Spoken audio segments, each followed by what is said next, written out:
اور اللہ تعالیٰ آگے فرماتے ہیں کہ ہم نے بنو اسرائیل کو کتاب اور حکومت اور نبوت عطا کی اور انہیں پاکیزہ چیزوں کا رزق دیا تھا اور انہیں دنیا جہاں کے لوگوں پر فوقیت بخشی تھی اور انہیں کھلے کھلے احکام دیے تھے۔ اس کے بعد ان میں جو اختلاف پیدا ہوا وہ ان کے پاس علم آ جانے کے بعد ہی ہوا، صرف اس لیے کہ ان کو ایک دوسرے سے ضد ہو گئی تھی۔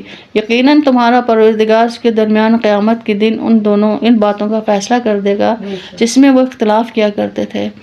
پھر اے پیغمبر، ہم نے تمہیں دین کی خاص شریعت پر رکھا ہے، لہٰذا تم اسی کی پیروی کرو اور ان لوگوں کی خواہشات کے پیچھے نہ چلنا جو حقیقت کا علم نہیں رکھتے، وہ اللہ کے مقابلے میں تمہارا ذرا بھی کام نہیں آ سکتے۔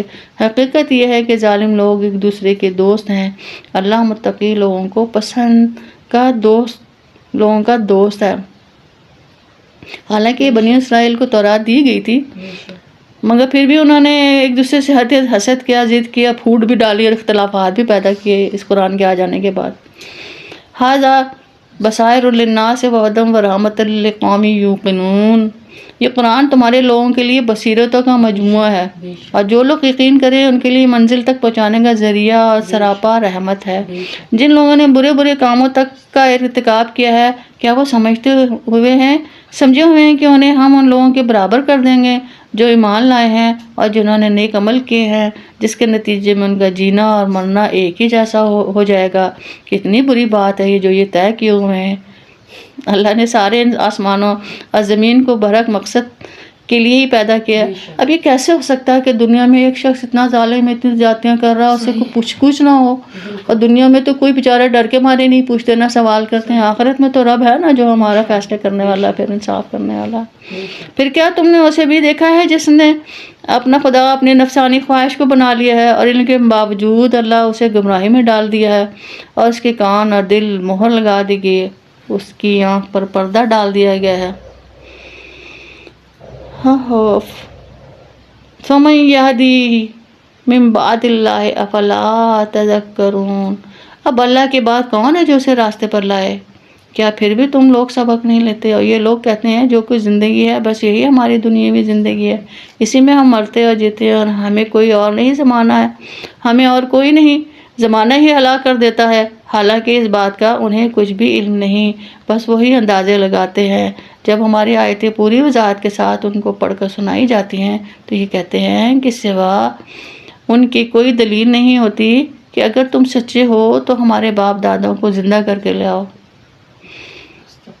کیسے بے بنیاد قسم کی باتیں لوگ کرتے ہیں، استغفر اللہ۔ کہہ دو کہ اللہ ہی تمہاری زندگی دیتا ہے، تمہیں زندگی دیتا ہے، پھر وہ تمہیں موت دے گا، پھر تم سب کو قیامت کے دن جمع کرے گا، جس میں کسی قسم کا کوئی شک نہیں ہے۔ لیکن اکثر لوگ سمجھتے نہیں ہیں، اور آسمانوں اور زمین کی سلطنت اللہ ہی کی ہے، اور جس دن قیامت آ کھڑی ہوگی اس دن جو لوگ باطل ہیں وہ سخت نقصان اٹھائیں گے۔ آگے اللہ فرماتا ہے کہ اگر تم ہر گروہ کو دیکھو گے تو وہ گھٹنوں کے بل گرا ہوا ہے، ہر گروہ کو اس کے اعمال نامے کی طرف بلایا جائے گا اور کہا جائے گا آج تمہیں ان اعمال کا بدلہ دیا جائے گا جو تم کیا کرتے تھے۔ یہ ہمارا لکھوایا ہوا دفتر ہے جو تمہارے بارے میں ٹھیک ٹھیک بول رہا ہے۔ تم جو کچھ کرتے ہو ہم اس سب کو لکھوا لیا کرتے تھے۔ یہ کہتے ہیں نا کہ نہ فجر کے وقت عصر کے وقت فرشتوں کی تبدیل ہوتی ہے ڈیوٹیاں، تو وہ سب لکھ ہی رہے ہیں، ہمارے کارنامے انجام وہی پیش کر دیے جائیں گے۔ اللہ میری توبہ ہمارے معاف کر دے اللہ تعالیٰ، ہمارا نامہ اعمال سمپل ہو، سادہ ہو، اور کوئی حساب نہ لینا اللہ تعالیٰ۔ اللہم حاسبنی حسابا یسیرا، اللہم حاسبنی حسابا یسیرا، اللہم حاسبنی حسابا یسیرا۔ چنانچہ لوگ ایمان لائے ہیں اور انہوں نے نیک عمل کیے ہیں، ان کو تو ان کا پروردگار اپنی رحمت میں داخل کرے گا، یہی کھلی ہوئی کامیابی ہے۔ رہے وہ لوگ جنہوں نے کفر اپنا لیا، ان سے کہا جائے گا بھلا کیا تمہارے سامنے میری آیتیں نہیں پڑھی جاتی تھیں؟ پھر بھی تم نے تکبر کیا اور تکبر سے کام لیا اور مجرم بنے رہے۔ اور جب تم سے کہا جاتا ہے کہ اللہ کا وعدہ سچا ہے اور قیامت وہ حقیقت ہے جس میں کوئی بھی شک نہیں ہے، تو تم یہ کہتے تھے کہ ہم نہیں جانتے کہ قیامت کیا ہوتی ہے۔ اس کے بارے میں ہم جو کچھ خیال کرتے ہیں بس ایک گمان سا ہوتا ہے اور ہمیں یقین بالکل نہیں ہے۔ حالانکہ مختلف مناظر دنیا میں بھی وہ دیکھتے رہتے ہیں، حالات کے اتار چڑھاؤ بھی دیکھتے ہیں، ایسی حالات بھی دیکھتے ہیں، پھر بھی انہیں کچھ عقل نہیں آتی۔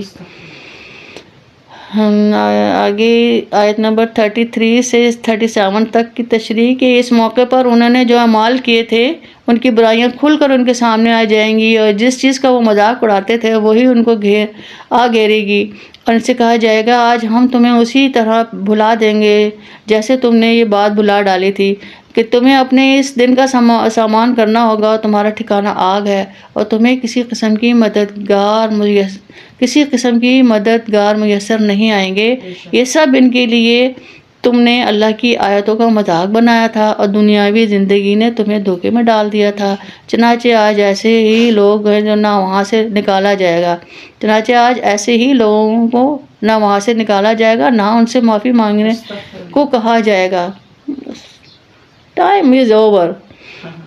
غرض تعریف تمام تر اللہ کی ہے جو سارے آسمانوں کا بھی مالک ہے، زمین کا بھی مالک، اور تمام جہانوں کا بھی مالک ہے، اور تمام تر بڑائی اسی کو حاصل ہے، آسمان میں بھی اور زمین میں بھی، اور وہی ہے جس کا اقتدار بھی کامل ہے اور جس کی حکمت بھی کامل۔ صدق اللہ العظیم۔ سورۃ الجاثیہ تکمیل کو پہنچی۔